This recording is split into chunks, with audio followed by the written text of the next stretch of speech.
আলহামদুলিল্লাহ সাল্লাল্লাহু আলা মুহাম্মদ সাল্লাল্লাহু আলা মুহাম্মদ সাল্লাল্লাহু আলাইহি ওয়াসাল্লাম। আজকে আমি আপনাদের সাথে সরল কিছু কথা বলি। আমি চাইব আমার এই কথাগুলো যে শ্রোতা হিসেবে শুনবেন একটু যেন বিবেচনা করেন, আমরা এই মিথ্যার আবরণে, চাকচিক্যের আবরণে গা ভাসিয়ে না দিই। সরলভাবে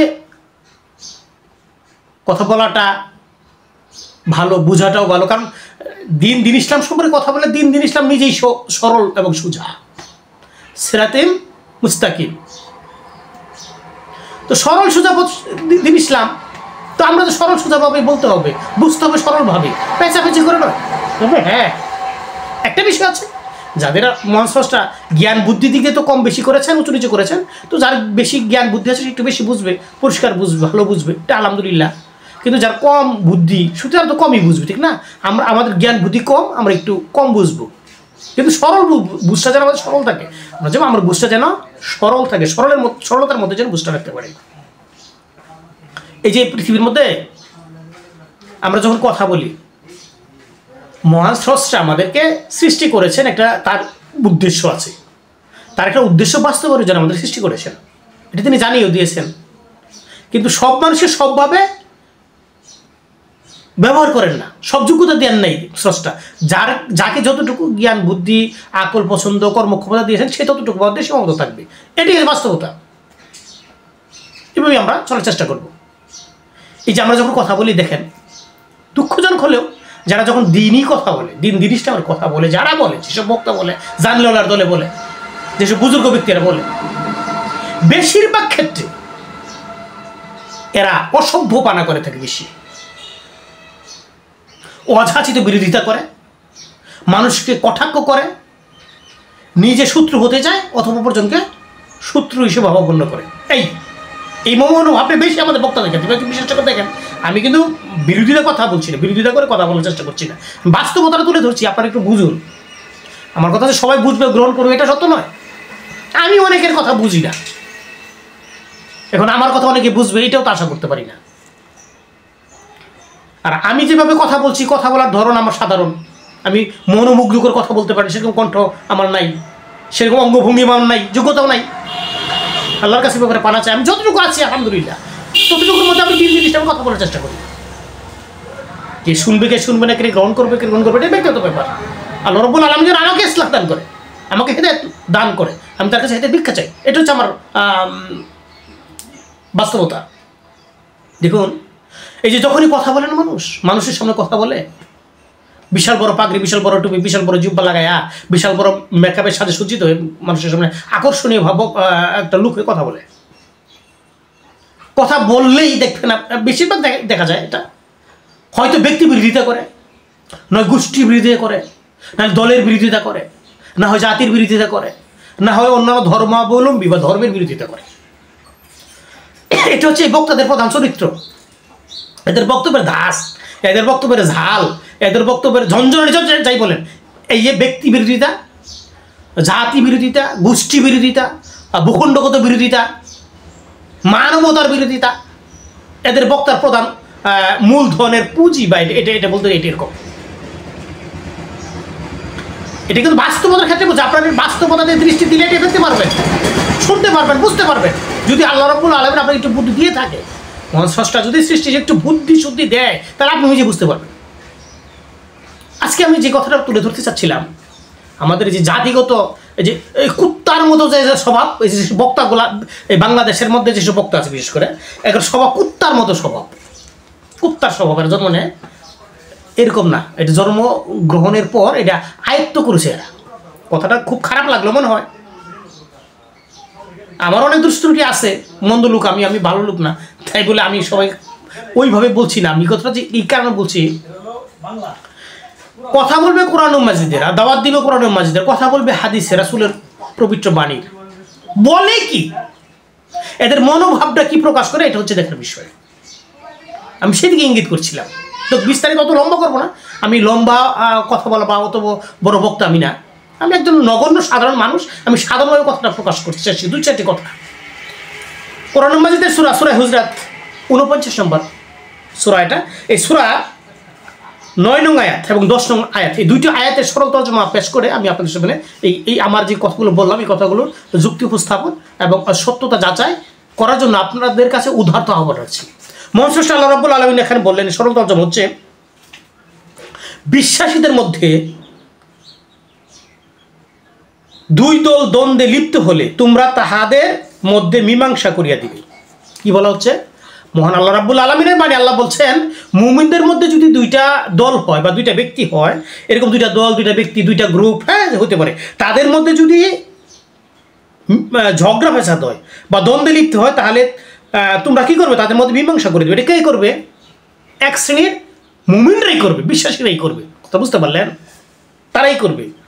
কারণ যারা দুইটা দল বা দুইটা ব্যক্তি ঝগড়া করছে, হ্যাঁ দ্বন্দ্ব করছে, সেখানে তো নিরপেক্ষ লোক থাকে না, সবাই তার সাথে উভয় দলের সাথে সম্পৃক্ত থাকে না। যারা না দলের সাথে সম্পৃক্ত, ব্যক্তির সাথে সম্পর্ক, তারা না পক্ষ অবলম্বন করে উভয় দলে বিভক্ত হয়ে ঝগড়া করবে। কিন্তু মাঝখানে নিরপেক্ষ লোক তো কিছু থাকবে না। এই নিরপেক্ষ লোক যারা থাকবে তাদেরকে বলা হচ্ছে, তোমরা কি করো? এদের দ্বন্দ্বটা কি করবে? মীমাংসা করে দিবে। আর তাহাদের এক দল অপর দলের বিরুদ্ধে বাড়াবাড়ি করলে, যদি জ্ঞান বুদ্ধিতে মীমাংসা করা হয়, মীমাংসা করার পক্ষে একটা হক, একটা বাতিল, একটা সবল, একটা দুর্বল, একটা অবস্থান থাকবে। তো যারা বাড়াবাড়ি করবে, যাহারা বাড়াবাড়ি করে তাহাদের বিরুদ্ধে তোমরা যুদ্ধ করবে। অর্থাৎ নিরপেক্ষ যারা থাকবে, তোমরা যদি বুঝো একটা দল হক বা সত্য আর একটা দল অসত্য, তাহলে তোমরা সত্য দলের পক্ষে যাবে এবং এই অসত্যের বিরুদ্ধে এটা দমন পীড়নের চেষ্টা করবে, থামিয়ে দেওয়ার চেষ্টা করবে। আল্লাহ রাব্বুল আলামিন নির্দেশ করলেন, যতক্ষণ না তাহারা আল্লাহর নির্দেশের দিকে ফিরিয়ে আসে। অর্থাৎ তাহলে বোঝা গেল কি, এই যে দ্বন্দ্বটা যারা মিটাবে, এটা আল্লাহ রাব্বুল আলামিনের নিদর্শন যে আছে, নিদর্শন অনুযায়ী হক পথে, হক মতে মিটিয়ে দিবে।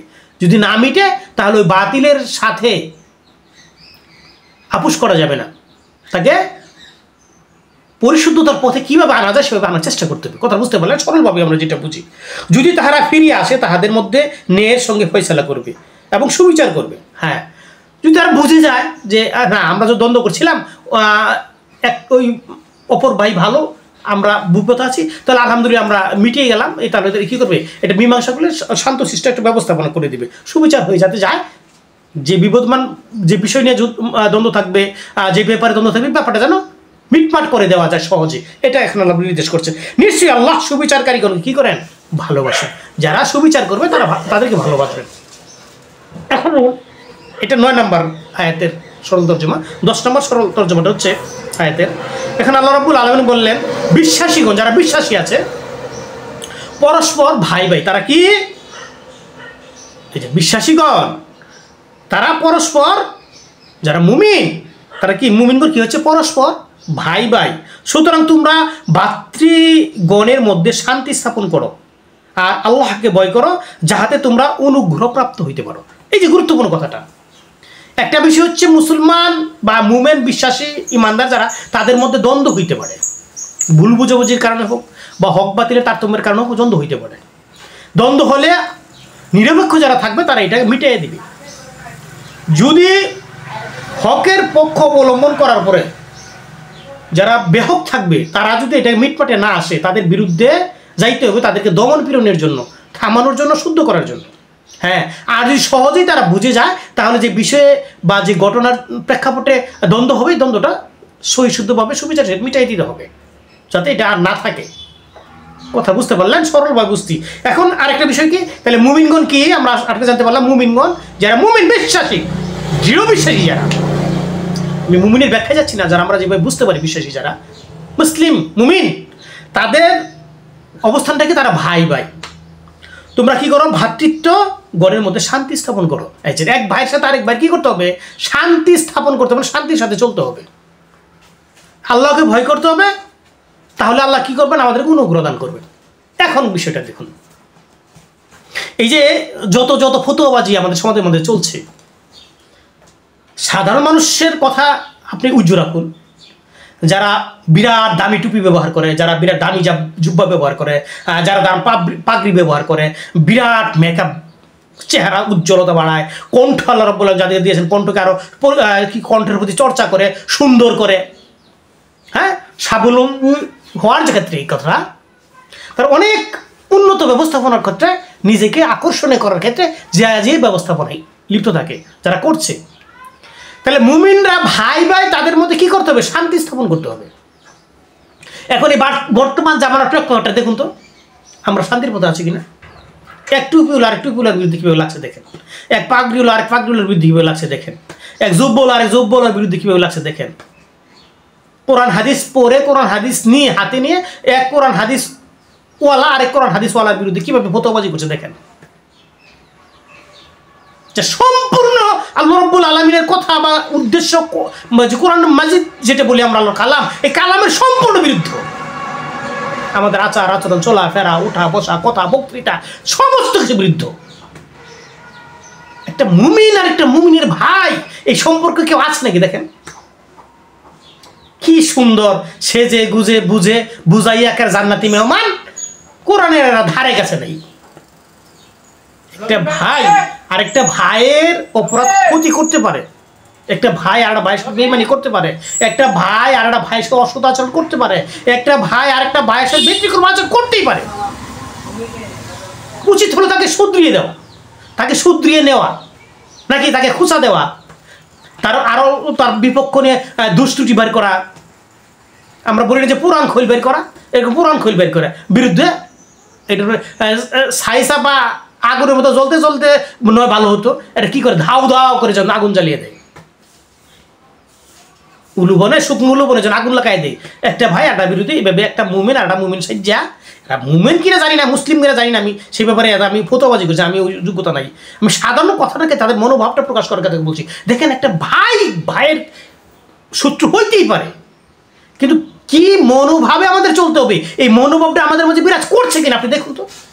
বনে কোরআন মাজিদের সাথে, আল্লাহর কালামের সাথে, আল্লাহর কথার সাথে বনে আমাদের চরিত্র আচার-আচরণ কিভাবে ফতোয়াবাজি করছে দেখেন। একটা মুমিন আর একটা মুমিনকে হয়ে জাহান্নামী তো বলছে, বলছে কাফের বলছে, তো বলছে কত যে অকথ্য ভাষায় গালাগালি করে, কত যে নোংরা ভাষা ব্যবহার করে, চিন্তা করতে পারবে। সবাই কোরআন মাজিদ দিয়ে ফতোয়া দেয়, কি বলে এরা? এরা কি কোরআন মাজিদ পড়ে? আসলে পড়ে না। এর মূলে আমি একটা জিনিস বুঝতে পেরেছি আমার ক্ষুদ্র বুদ্ধি দিয়া, এটা শিখে জানেন, যারা কোরআন মাজিদ পড়ে আসলে বোঝার চেষ্টা করে না, হয়তো ওরা আল্লাহ রাব্বুল আলামিন দান করে নাই। আর আমাদের এই শিক্ষা ব্যবস্থাপনার মধ্যে একটা বিষয় আমি বের করেছি, সেটা হচ্ছে এই যে আপনি কি বলি গাইড ভিত্তিক লেখাপড়া, গাইড ভিত্তিক পড়া, সিলেবাস ভিত্তিক পড়া। যে বিদ্যাপীঠে অধ্যয়ন করে সিলেবাস যতটুকু থাকে ততটুকু পড়ে, এর বাইরে আর জ্ঞান অন্বেষণ করার চেষ্টা করে না, সার্বিকভাবে জ্ঞান অন্বেষণ করার চেষ্টা করে না। করলেও এদের ধৈর্য শক্তি আল্লাহ রাব্বুল আলামিন অতটুকু দেয় নাই। অন্তরের মধ্যে দিয়েছে হিংসা, এই বিদ্বেষ, এই কারণে এরা সত্যকে গোপন করে নিজের সত্যের পথে চলার চেষ্টা করে, মনে করে সত্যের পথে আছি, আসলে নাই। সরলভাবে বুঝলে, যারা কেউ বুঝে থাকে, কোনো শ্রোতা যদি সরলভাবে বুঝে, আপনি বুঝবেন এই বাংলাদেশের বক্তাদের মধ্যে প্রায়শই এরা সরল পথে নাই, হকের পথে নাই, শয়তানির পথে আছে। এরা খারাপ না, শয়তান এদেরকে তাবে করেছে, শয়তান এদেরকে নিয়ন্ত্রণ করে, এরা এদের ইমানি শক্তি দুর্বল, শয়তানের যে বিরোধিতা করবে, শয়তানের বিপক্ষে যাবে না, যায় শয়তানের পক্ষ অবলম্বন করে, এই জন্য এদের এই সমস্যাটা দেখা দিচ্ছে। আর নিজেও বিভ্রান্ত হচ্ছে, আমরা যারা সাধারণ মানুষ আছে আমাদেরকে বিভ্রান্ত করছি। বিষয়গুলো আমি যথাযথভাবে উপস্থাপন করতে পারছি না, আর এই অল্প সময় সবইভাবে করা যায়ও না। আমি চেষ্টা করবো আস্তে আস্তে উপস্থাপন করার জন্য। আল্লাহ রাব্বুল আলামিন যেমন তৌফিক দেয়, যেন হকের সাথে কথাগুলো উপস্থাপন করতে পারি। আর আল্লাহ রাব্বুল আলামিন যেসব হকদার বুঝদার হৃদয়ওয়ালা মানুষ আছে, তারা যেন সঠিকভাবে বুঝার চেষ্টা করে, আমরা নিজেকে যেন আমরা নিজে ইসলাহ হইতে পারি, নিজেকে হেদায়েত আল্লাহর কাছে ভিক্ষা চাইতে পারি, হেদায়েতে চলতে পারি। মহান স্রষ্টা যেন আমাদেরকে এই তৌফিক দান করে। আমরা আল্লাহর কাছে এই কামনাটা করব।